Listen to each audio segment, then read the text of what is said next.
When air transport is on the way, it's important to know what to expect and how to operate safely around the aircraft. This guide will walk you through what hospital staff need to know when a helicopter is arriving, from preparation to patient handoff.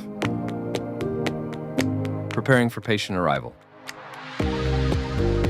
Now that the helicopter is on its way, start by notifying hospital security if that hasn't already been done.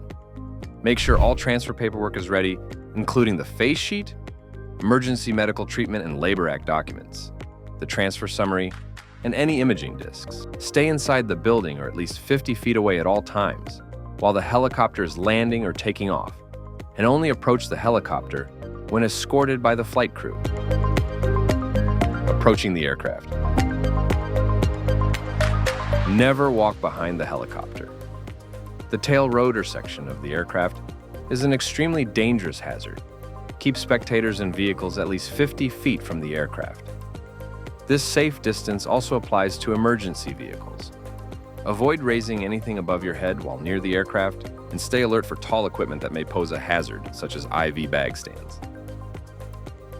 Let the crew guide any interaction with the helicopter. They'll direct patient loading and unloading. Opening doors or trying to help on your own can create serious safety risks. Our crews have a routine, and they'll let you know if they need assistance. Final reminder, safety checklist. Make sure the helipad stretcher is ready and positioned a safe distance from the pad.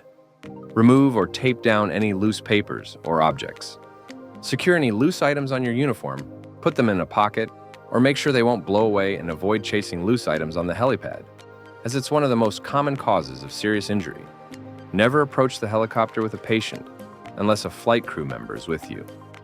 We also ask that you maintain strict helipad security.